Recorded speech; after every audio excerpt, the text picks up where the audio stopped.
Hi everyone, Purabi কিচেনের পক্ষ থেকে সবাইকে স্বাগত। আজ আমি তৈরি করে দেখাবো আলুর পেটিস। এটা খেতে এত মজা এবং তৈরি করাটাও অনেক সহজ, যে কেউ বানাতে পারবেন। সামান্য খিদে পেলে বা অতিথি আপ্যায়নের জন্য অনেক মজার একটি নাস্তা। তো চলুন রেসিপিটি দেখে নেই। তার জন্য একটি বোলের মধ্যে নিয়েছি 1 কাপ ময়দা, হাফ চা চামচ লবণ। আটা দিয়েও তৈরি করা যায়, তবে ময়দা দিয়ে বেশি ভালো হয়।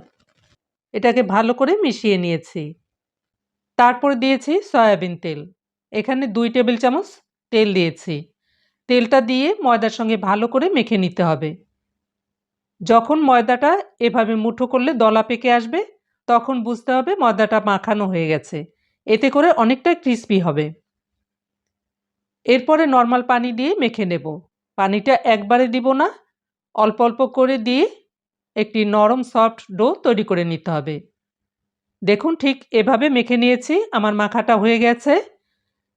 এর উপরে সামান্য তেল মাখিয়ে এখন ঢেকে রেখে দেব 10 থেকে 15 মিনিটের জন্য। এরপর এই আলু পেটিসের জন্য আলুর পুরটা রেডি করে নিতে হবে। তার জন্য চুলায় একটি ফ্রাই প্যান গরম করে এর মধ্যে দিয়েছি 1 টেবিল চামচ সয়াবিন তেল। তেলটা গরম করে এর মধ্যে দিয়েছি হাফ চা চামচ পাঁচফোড়ন। পাঁচফোড়নগুলোকে একটু থেতো করে দিয়েছি। হাফ চা চামচ আদা বাটা দিয়েছি। হাফ চা চামচ মরিচের গুঁড়ো, সামান্য হলুদের গুঁড়ো দিয়ে কয়েক সেকেন্ড কষিয়ে নিয়েছি। মশলাগুলো যেন পুড়ে না যায়, এর জন্য চুলার জালটাকে লো ফ্লেমে রেখে মশলাগুলোকে কষিয়ে নিতে হবে। মশলা থেকে সুন্দর একটি অ্যারোমা বের হলেই এর মধ্যে দিয়েছি সিদ্ধ করা 3-4টি আলু। আলুগুলোকে আমি হাত দিয়ে ম্যাশ করে দিয়েছি। এগুলোকে মশলার সঙ্গে ভালো করে মিশিয়ে নিয়ে এর মধ্যে দিয়েছি হাফ চা চামচ লবণ। এরপর ভালো করে ভেজে নিতে হবে। যখন দেখবেন আলুগুলো প্যান থেকে ছেড়ে দিবে এবং এভাবে দলা পেকে আসবে, তখন এর মধ্যে দিয়েছি কিছুটা ধনেপাতা কুচি এবং মরিচ কুচি। এগুলো দিয়ে ভালো করে মিশিয়ে নিয়ে চুলার জালটাকে বন্ধ করে নামিয়ে ঠান্ডা করে নেব। এইভাবে পুরটা রান্না করলে খেতে ভীষণ মজা হয়। এই পুর দিয়ে সিঙ্গারা, সামুচাও তৈরি করতে পারবেন। এখন একটি স্লেরি তৈরি করে নিতে হবে। তার জন্য একটি বাটির মধ্যে নিয়েছি 2 টেবিল চামচ সয়াবিন তেল এবং 2 চা চামচ কর্নফ্লাওয়ার। এটাকে ভালো করে মিশিয়ে নিয়েছি। দেখুন, ঠিক এরকম হবে। তারপরে ডোটাকে নিয়ে নিলাম। এটাকে 5টি ভাগে ভাগ করে নিয়েছি। এই ভাগগুলোকে আমি এভাবে গোল গোল করে লেচি তৈরি করে নিয়েছি। এই লেচিগুলোকে এই বোলের মধ্যে তুলে নিয়ে ঢেকে রাখতে হবে। এখান থেকে একটি লেচি নিয়ে আমি রুটি তৈরি করে নেব।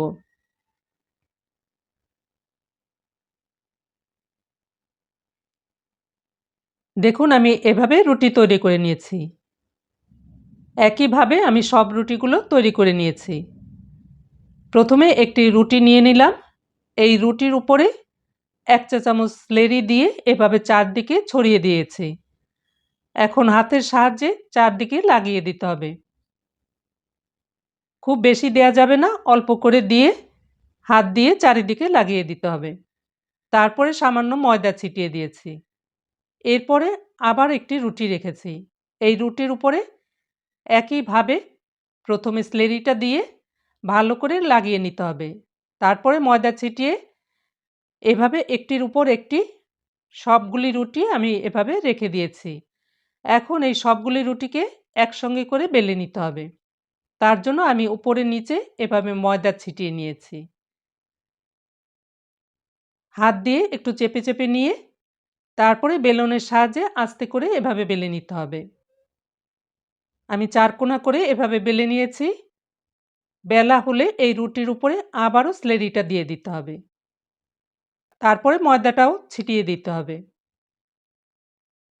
এবার এক সাইড থেকে ধরে এভাবে একটি ভাঁজ দিয়ে নিয়েছি।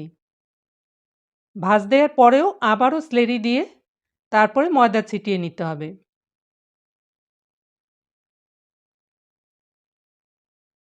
এবার অপর সাইডও এই ভাঁজের উপরে বসিয়ে দিলাম। তারপরে আবারও স্লেরি, আবারও ময়দা। যতবার ভাঁজ দিব ততবারই একইভাবে স্লেরি এবং ময়দাটা দিয়ে দিতে হবে। বাস, এখন এই রুটিটাকে একটি জিপলক ব্যাগে বা যে কোনো প্লাস্টিকের ব্যাগে ভরে নর্মাল ফ্রিজে 2-1 ঘন্টার জন্য রেখে দিতে পারেন। এতে করে কিছুটা শক্ত হবে। আবার যদি আপনি 2 দিনের জন্য রাখতে চান তাও রাখতে পারেন। যখন খেতে মন চাইবে তখনই প্যাটিস বানিয়ে নিতে পারবেন। আমি রুটিটাকে ফ্রিজ থেকে বের করে ময়দার সাহায্যে আমি এভাবে বেলে নিয়েছি। প্রথমে হাত দিয়ে একটু বড় করে নিয়ে তারপরে বেলনের সাহায্যে হালকাভাবে বেলে নিয়েছি। এভাবে 4 কোনা করে বেলে নিতে হবে। দেখুন ঠিক এভাবে পুরুত্ব করে বেলে নিয়েছি। তারপরে একটি ছুরির সাহায্যে চারদিকে অসমান জায়গাটুকু এভাবে কেটে নিয়েছি। এই অংশটুকু আমি ফেলবো না। এই অংশ দিয়ে আমি পরে একটি বানিয়ে নেব। এই রুটিটাকে আমি 4 ভাগে ভাগ করে নিয়েছি। আমি বড় বড় করে তৈরি করব। আপনারা চাইলে ছোট ছোট করেও তৈরি করতে পারেন। এরপর নিয়েছি আলুর পুরটা। এই পুরটাকে আমি 4 ভাগে ভাগ করে নিয়েছি এবং এভাবে মুঠো করে নিয়েছি। এই মুঠোগুলোকে 4টি ভাগের উপরে রেখে দিলাম। এবার নিয়েছি পানি। এই পানিটা পুরের চারদিকে এভাবে লাগিয়ে দিতে হবে। এটা আঠার কাজ করবে। পানিটা লাগানো হয়ে গেছে। এখন একটি কোণা ধরে এভাবে অন্য একটি কোণার উপরে লাগিয়ে দিতে হবে। এক সাইডে চাপ দেয়া যাবে না, মাঝখানের দিকে এভাবে আঙুল দিয়ে লাগিয়ে দিতে হবে।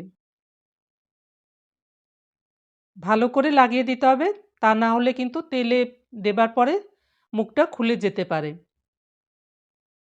দেখুন আমি একইভাবে সবগুলি তৈরি করে নিয়েছি।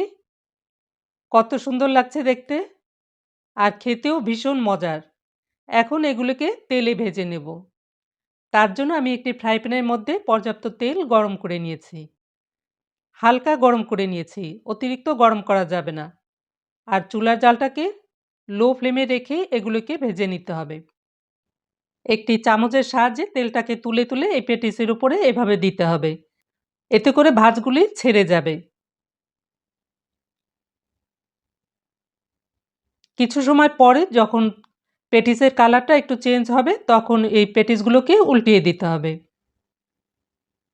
একটু সময় নিয়ে এগুলিকে ভাজতে হবে, তা না হলে ভালো ক্রিস্পি হবে না।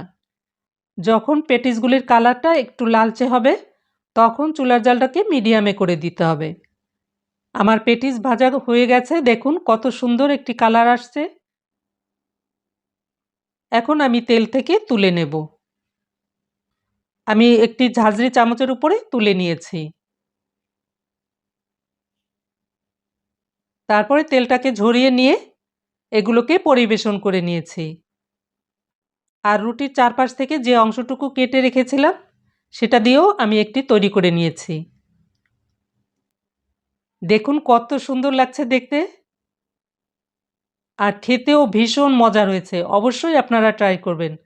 দেখলেন তো কত সহজ আর কত অল্প সময়ে তৈরি হয়ে গেল। এখন আপনাদের ভেঙে দেখাচ্ছি। প্রথমে পুরটা দেখাচ্ছি, দেখুন কত সুন্দর লাগছে। আর এই পুরটার জন্য পেটিসগুলি খেতে ভীষণ মজার আর কতটা ক্রিস্পি হয়েছে। অবশ্যই আপনারা একবার হলেও ট্রাই করবেন। আর ভিডিওটি ভালো লাগলে আপনাদের কাছে একটি রিকোয়েস্ট থাকবে, অবশ্যই একটি লাইক দিবেন এবং সাবস্ক্রাইব করে আমার পাশেই থাকবেন। আজ তাহলে রাখছি, পরবর্তী রেসিপি দেখার আমন্ত্রণ জানিয়ে। সবাই ভালো থাকবেন, সুস্থ থাকবেন। Good bye.